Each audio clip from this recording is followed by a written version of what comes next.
Last Strike. Chapter 1, The Descent. The morning of September 15th, 2029, began like any other in New York City. Maya had adjusted her safety goggles and peered into the quantum particle accelerator humming quietly in the basement laboratory of Columbia University. Her research into parallel dimensional theory had been progressing steadily, each experiment bringing her closer to proving that multiple realities existed simultaneously in overlapping space. "Dr. Chen, you need to see this," her research assistant called from across the lab, his voice tight with concern. Maya looked up from her calculations, brushing a strand of black hair from her forehead. Through the reinforced windows of the underground laboratory, she could see students gathering on the quad above, all pointing at the sky with expressions of wonder and growing fear. She climbed the stairs to street level and stepped outside. The sight that greeted her defied every law of physics she understood. The sky above Manhattan had turned the color of dried blood. Massive shadows, each the size of city blocks, were descending through the crimson clouds like metallic mountains. The ships, for that's what they had to be, moved with impossible grace for their size, their hulls gleaming with an otherworldly silver-blue luminescence. Strange geometric patterns covered their surfaces, shifting and writhing as if alive. "My God," Maya whispered, her scientific mind racing to process what she was seeing. The electromagnetic signatures alone should be tearing apart our atmosphere. Around her, car alarms began wailing as electronic systems flickered and died. Cell phones went dead, their screens going black. The digital billboards of Times Square, visible in the distance, fluttered like dying fireflies before falling silent. That's when Dr. Elena Vasquez found her. "Maya." Elena sprinted across the quad, her long dark hair streaming behind her. Despite her current position as a biochemist, Elena moved with the fluid precision of her former life as a Navy SEAL. "We need to get underground. Now." "Elena, what's happening?" "How do you know?" "I still have contacts in the military," Elena said, grabbing Maya's arm. "Those ships have been detected on every continent. This isn't a hoax or a test. We're under attack." As if summoned by her words, a brilliant flash erupted across the sky. The electromagnetic pulse hit the city like an invisible tsunami, killing every electronic device within a 1,000-mile radius. Street lights died, cars coasted to stops as their engines failed, and the great city of New York plunged into an eerie twilight. But the worst was yet to come. From the bellies of the massive ships, smaller craft began to emerge, sleek, organic-looking vessels that moved through the air like living things. As they descended toward the city, Maya caught her first glimpse of the beings inside. They were tall, easily 7 feet in height, with elongated skulls and skin that seemed to be made of liquid silver. Their eyes were pools of mercury, reflecting the dying light of the city. They moved with an alien grace that was both beautiful and terrifying. "Zephyrians," Elena breathed, somehow knowing the name. That's what the intelligence reports called them. They've been watching us for months. The aliens began their work with ruthless efficiency. Buildings that had stood for over a century simply dissolved. Not destroyed by weapons, but broken down at the molecular level and reformed into strange, crystalline structures. The screams began then, millions of voices crying out as the familiar world transformed around them. Maya watched in horror as the Chrysler Building twisted and reformed into a spiraling tower of blue crystal. "They're not just conquering us," she realized. "They're remaking everything." Elena pulled her toward a maintenance tunnel that led to the subway system. "We need to find the others. There's a resistance forming, but we need scientists, people who understand what we're dealing with." As they descended into the darkness beneath the city, Maya took one last look at the surface world. In the distance, she could see more ships landing, their alien crews beginning the systematic transformation of human civilization. Her sister lived in Brooklyn. Was she still alive? Was anyone? The tunnel echoed with their footsteps as they made their way through the abandoned subway system. Other survivors had already begun gathering in the deeper tunnels, forming makeshift communities in the stations that had once carried millions of commuters to work each day. "Dr. Chen, Dr. Vasquez," a gruff voice called from the shadows. General Marcus Webb emerged from a maintenance alcove, his uniform torn and dirty but his bearings still military straight. "Thank God you made it." Webb had been overseeing a joint military scientific exercise when the invasion began. His knowledge of both tactical operations and scientific research made him the natural leader of the growing resistance movement. "How bad is it?" Maya asked, though she dreaded the answer.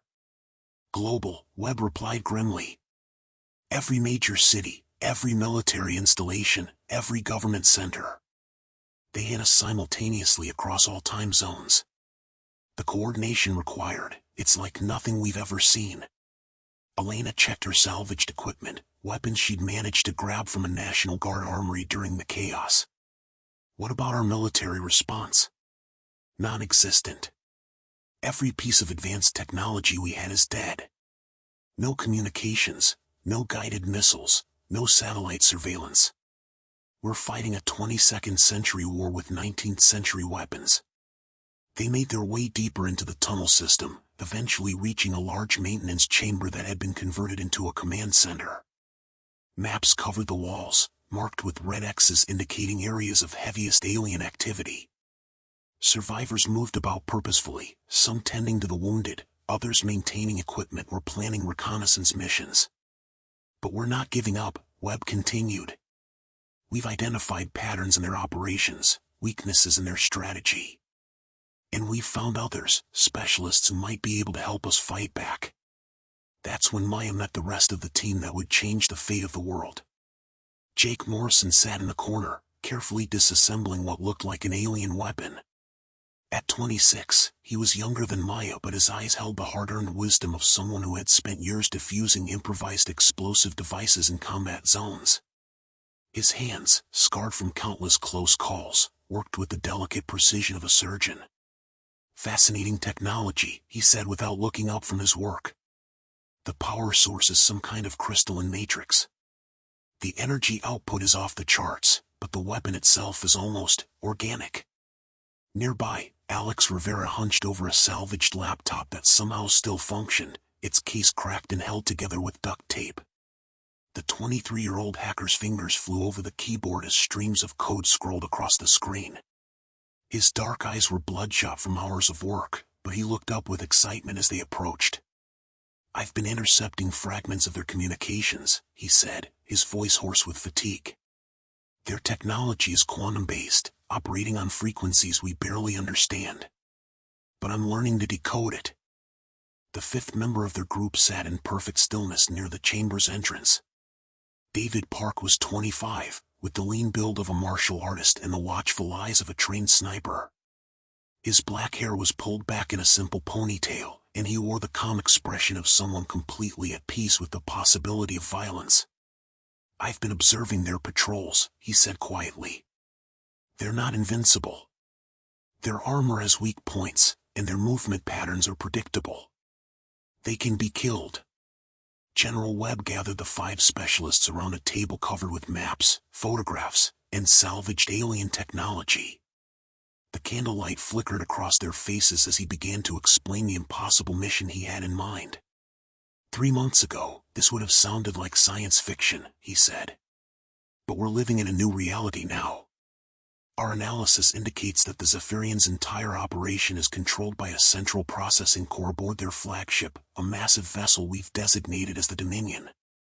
Maya studied the blurry photographs taken by survivors with old film cameras. The Dominion dwarfed every other alien vessel, easily 3 miles long and a mile wide.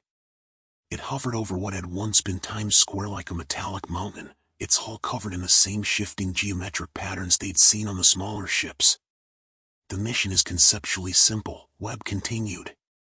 "Infiltrate the Dominion, locate the central core, and destroy it. Our intelligence suggests that without this core, their entire fleet will lose power and be forced to retreat." Elena leaned forward, her military training evident in the way she immediately began analyzing the tactical situation. "How do we even approach their ship? Every piece of surveillance we have shows impenetrable force fields surrounding all their vessels." Alex looked up from his laptop, a grin spreading across his tired face. "Not entirely impenetrable. I've been monitoring their traffic patterns for weeks. They have maintenance shuttles that phase through the shields using a specific frequency modulation. If we can hijack one of those shuttles, that's assuming we can even capture one without being detected, David interjected. And even if we manage to get aboard their ship, we'll be facing an army of aliens on their home ground. Jake set down the weapon he'd been examining and looked at each of them in turn. The explosives I'll need to destroy something that size. We're talking about enough firepower to level several city blocks. Even if we succeed, there's no guarantee we'll survive the blast. Maya felt the weight of the decision settling on her shoulders. She thought about her sister Sarah, who had been visiting friends in Philadelphia when the invasion began. She thought about her students, her research, the life she'd built and lost in a single day. Then she thought about the alternative, a world where humanity existed only at the sufferance of alien masters. My sister was in the first wave of cities they hit, she said quietly. I don't even know if she's still alive. But if there's even a small chance that we can stop this, that we can free our world, I have to try. Jake nodded slowly. We all lost someone. My unit was stationed at Fort Bragg when they hit the military bases. Count me in. Elena's jaw tightened as she remembered her own losses. My brother was a pilot. He was in the air when the pulse hit. His plane just fell out of the sky. She met Maya's eyes. I'm with you. Alex's fingers had never stopped moving across his keyboard, even as they talked.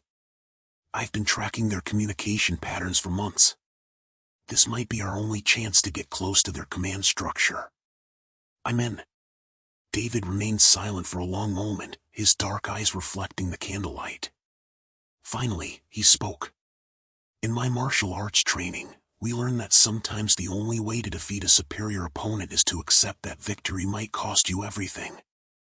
I understand the price. I accept it. General Webb looked at each of them with something approaching pride.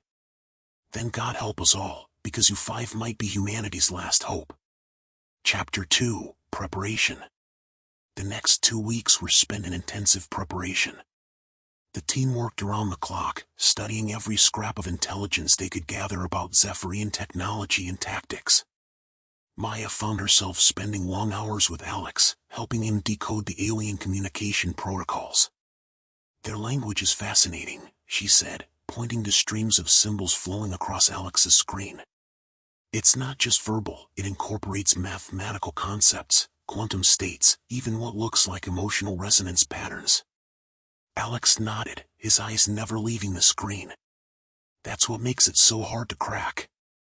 It's not just code, it's almost like a living language that adapts and evolves as they use it. But I'm starting to see patterns. In another part of their underground base, Elena worked with Jake to modify human weapons to be effective against Zephyrian technology. They had managed to salvage several pieces of alien equipment from failed reconnaissance missions, and Jake's engineering background proved invaluable in reverse engineering their function. The key is the frequency harmonics, Jake explained, adjusting the settings on a modified rifle. Their armor operates on specific quantum frequencies. If we can disrupt those frequencies. Elena fired the weapon at a piece of salvaged Zephyrian armor. Instead of bouncing off harmlessly, the energy bolt tore through the alien material like paper. It works. But the power requirements are enormous. We'll get maybe 6 shots before the battery dies. Meanwhile, David had been conducting reconnaissance missions to the surface, mapping Zephyrian patrol patterns and identifying potential weak points in their security. His martial arts training and military experience made him nearly invisible to the alien sensors. They're not infallible, he reported during one of their evening briefings. Their technology is superior, but they're overconfident. They don't expect organized resistance from what they consider a primitive species. Maya spent her days analyzing the Dominion itself, using telescope observations and Alex's intercepted communications to map the ship's structure. It's not just a vessel, she explained to the others. It's more like a floating city. The central core appears to be located in the primary spire, but getting there will require navigating through 17 levels of the ship. 17 levels of alien warriors and automated defenses, Elena added grimly. Which is why we need the perfect disguise, Alex said, pulling up schematics on his screen. I've been studying their maintenance protocols. The Zephyrians use automated systems for most of their routine operations, but they still need organic technicians for complex repairs. Jake held up a piece of equipment he'd been working on. I've modified these communication devices to interface with their systems. If we can pass as maintenance workers, we might be able to move through the ship without raising suspicions. That's a big if, David said. We'll need to look the part. Elena had been working on that problem as well. Using materials salvaged from disabled Zephyrian equipment, she'd constructed crude but functional disguises. Their maintenance crews were these biosuits, she explained, holding up what looked like a form-fitting silver garment. I've modified human clothing to approximate the appearance. It won't hold up to close inspection, but from a distance. It might just work, Maya finished. But we'll need to move quickly once we're aboard. The plan they developed was elegant in its simplicity and terrifying in its execution. They would hijack one of the maintenance shuttles during its routine flight to the Dominion, use their disguises to access the ship's interior, navigate to the central core, and destroy it with Jake's specially designed explosives. The window of opportunity is small, Alex explained, showing them the shuttle schedules he'd decoded. Maintenance cycles occur every 72 hours. The next one is in 3 days. General Webb joined them for the final briefing. Are you sure about this? Once you're aboard that ship, you'll be completely on your own. We won't be able to help you. Maya looked around at her 4 companions. In just 2 weeks, they had become more than a team. They had become a family united by purpose and desperation. We understand the risks. But what choice do we have? If we don't try, humanity will remain enslaved forever. Then may God go with you, Webb said solemnly. And may you succeed where every military force on Earth has failed. The night before the mission, Maya found herself unable to sleep.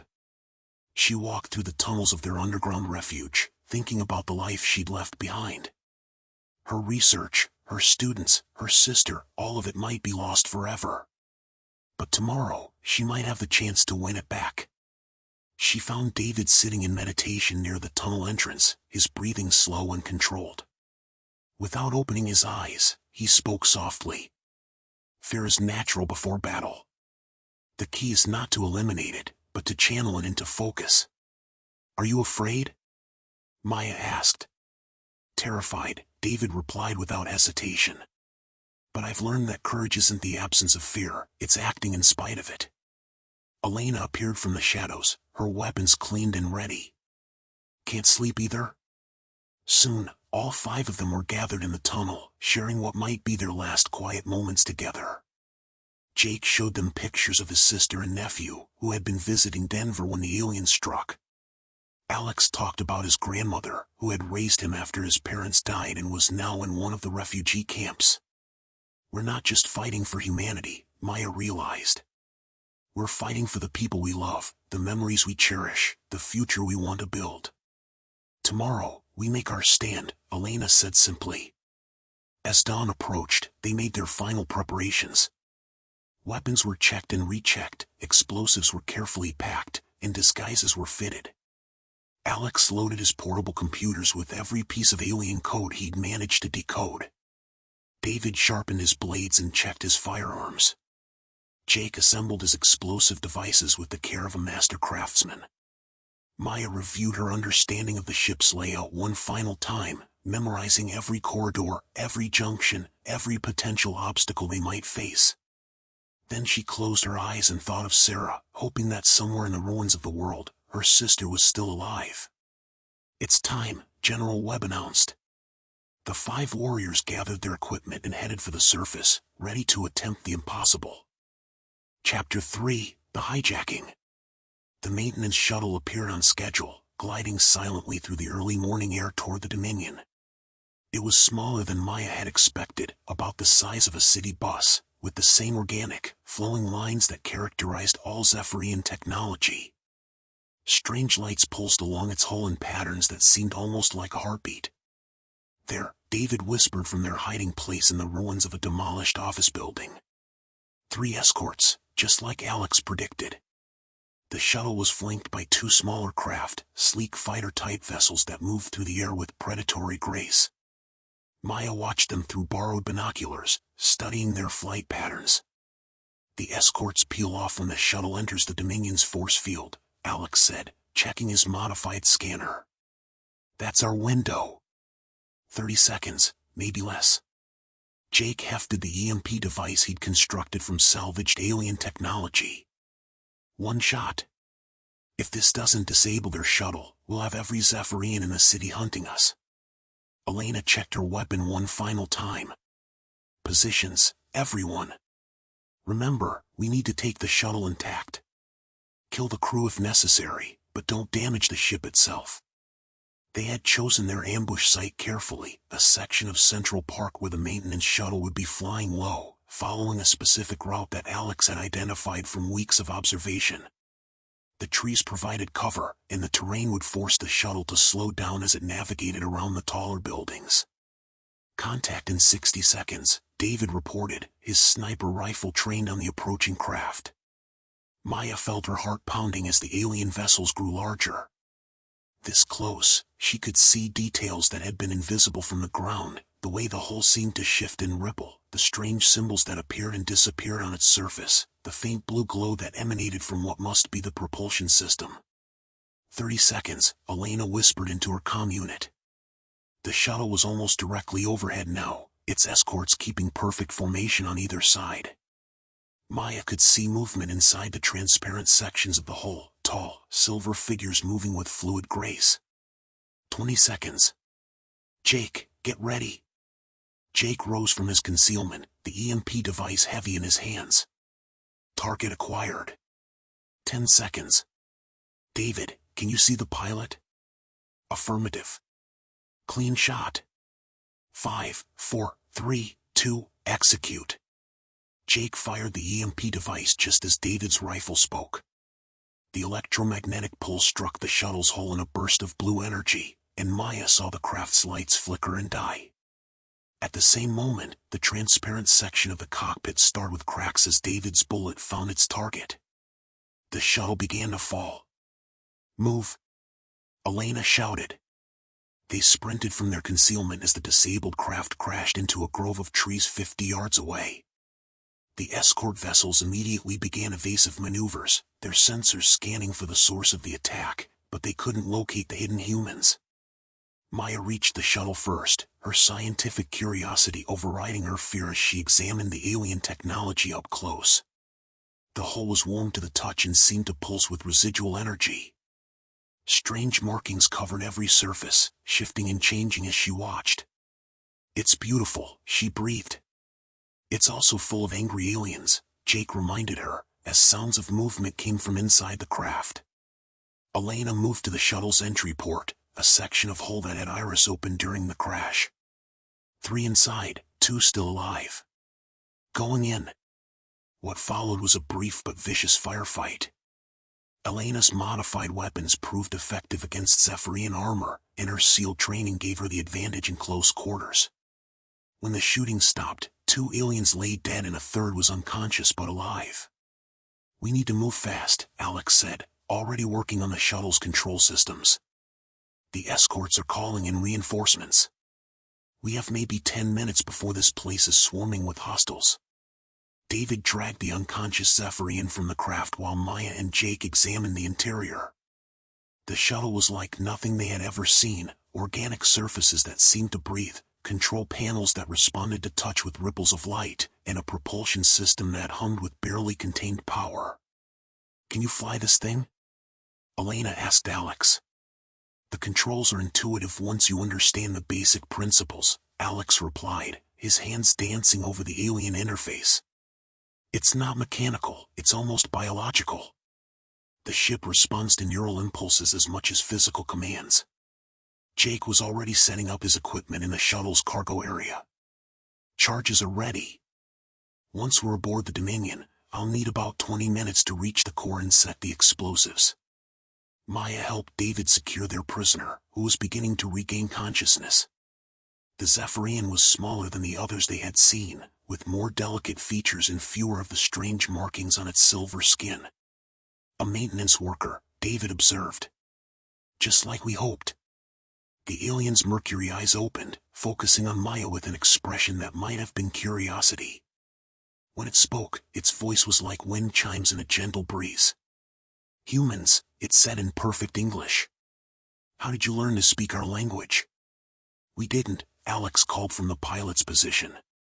"Your people have been monitoring our communications for months. Your translators work both ways."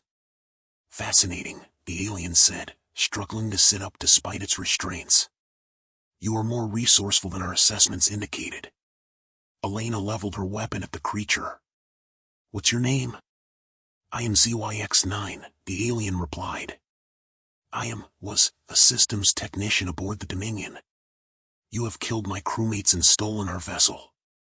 "Why?" Maya knelt beside the alien, studying its features. "Because your people have invaded our world, destroyed our cities, and enslaved our species. We're fighting back." "Enslaved?" ZYX9's head tilted in what might have been confusion. "You misunderstand our purpose. We are here to preserve your species, not enslave it." "Tell that to the millions who died in your attack," Jake said grimly.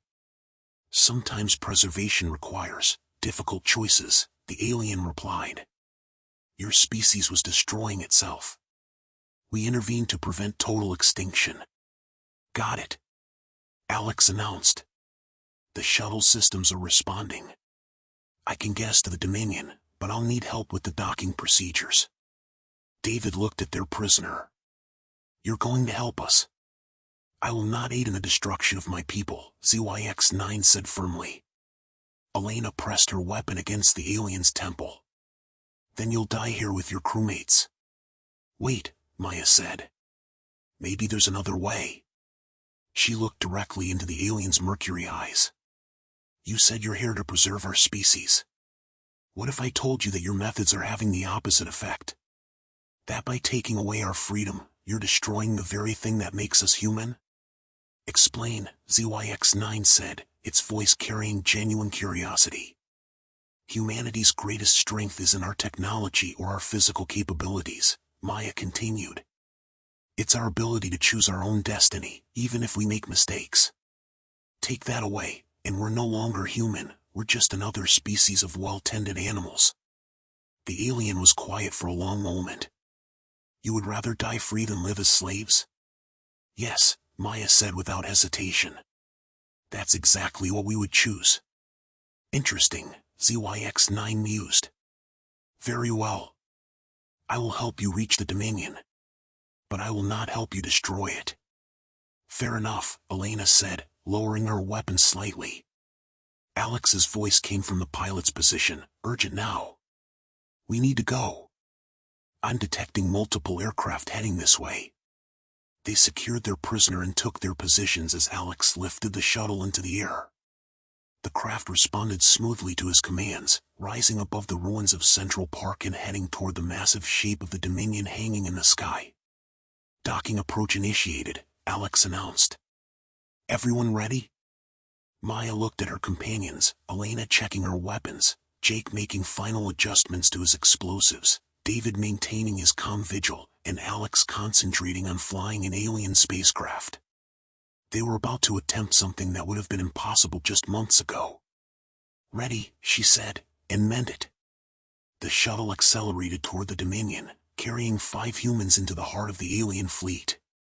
Behind them, Zephyrian fighters were converging on their abandoned hiding place, but they were already too late.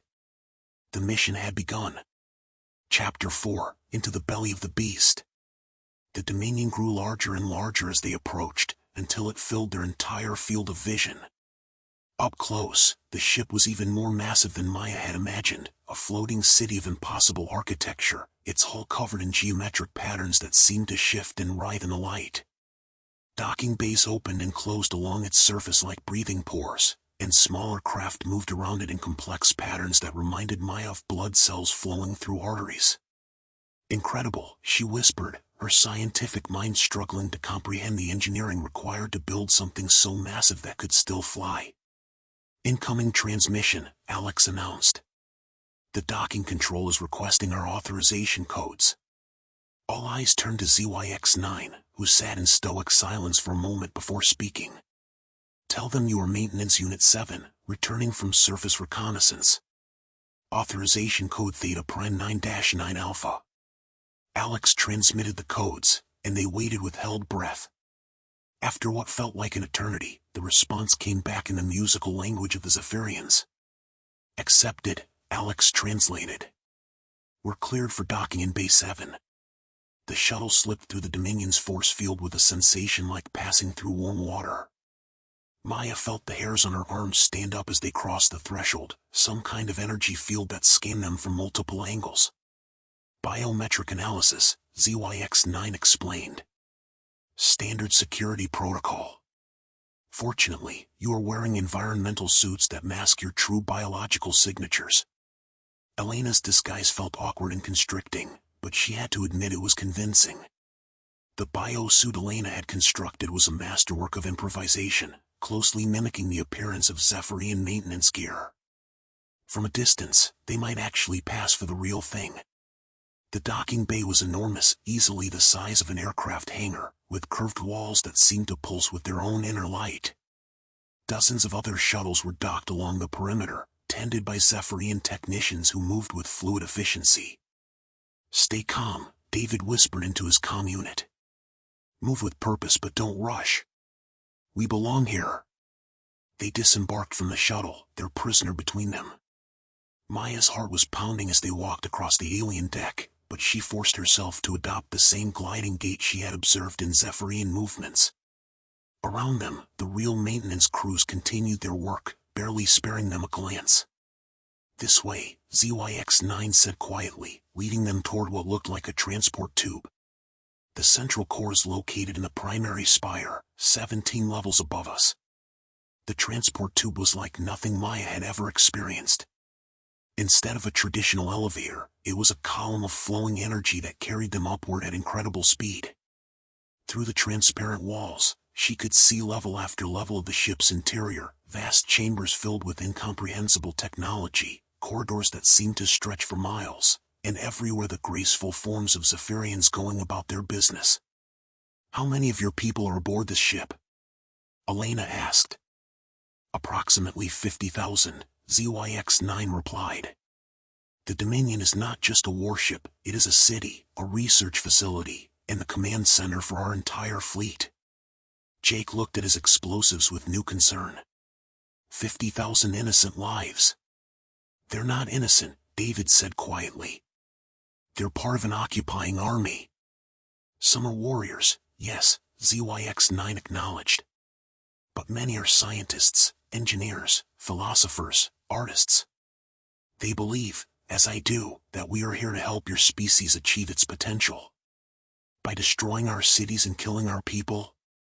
Maya's voice was sharp with anger. "By preventing you from destroying yourselves," the alien replied.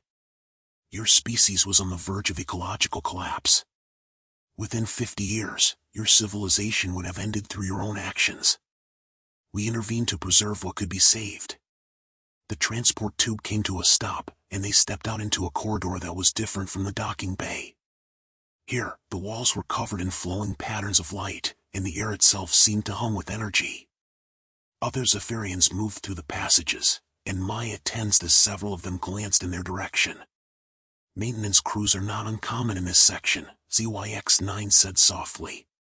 "But try to avoid direct contact. Your disguises are good, but not perfect."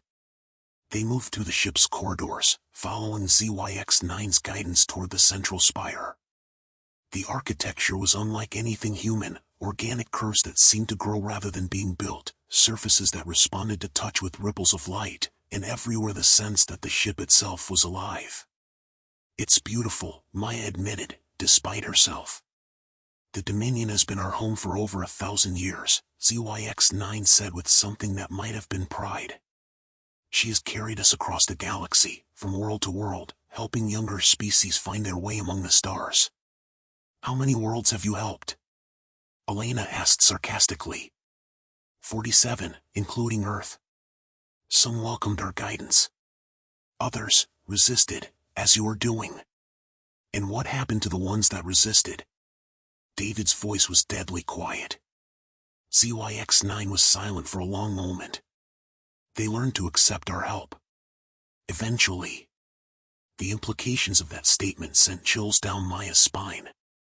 Were they fighting for the future of humanity, or merely delaying an inevitable defeat? They reached a major junction where several corridors met in a vast circular chamber. Floating platforms moved through the space, carrying Zephyrians and equipment between different sections of the ship. In the center of the chamber, a massive holographic display showed what looked like a real-time view of Earth, but not the Earth Maya remembered. The planet had been transformed. Where once there had been cities, now there were gleaming crystal formations. The brown smog that had covered many urban areas was gone, replaced by clear blue skies. The oceans, which had been choked with pollution, now sparkled with pristine clarity. My God, Alex breathed. Is that Earth as it will be in 10 years, ZYX9 confirmed. Your world, healed and restored. Your species, guided to reach its full potential. This is what we offer you. Maya stared at the holographic Earth, torn between horror and wonder. It was beautiful, more beautiful than the world she had known. But it was also alien, transformed beyond recognition. At what cost, she asked. What happened to human civilization? Our art, our culture, our history? Preserved, the alien assured her. But purified. The destructive elements removed, the beneficial aspects enhanced. You will become the best version of yourselves. Whose definition of best? Elena demanded. Before ZYX9 could answer, alarms began sounding throughout the chamber. The holographic display flickered and changed, showing the docking bay where they had arrived. The stolen shuttle was surrounded by security forces. They know, David said simply. The chamber erupted into chaos as Zephyrian security forces began mobilizing. The team found themselves surrounded by tall, silver-skinned warriors carrying weapons that crackled with deadly energy. Run! Jake shouted, pulling the pin on one of his modified grenades. The explosion sent Zephyrians flying, but more kept coming. Maya grabbed ZYX9's arm. Which way to the core? The alien looked at her for a long moment, then pointed toward one of the ascending passages. That way. But you will never reach it. Give up now, and perhaps you will be allowed to live. Not an option, Maya said, and sprinted toward the passage. The battle for the Dominion had begun.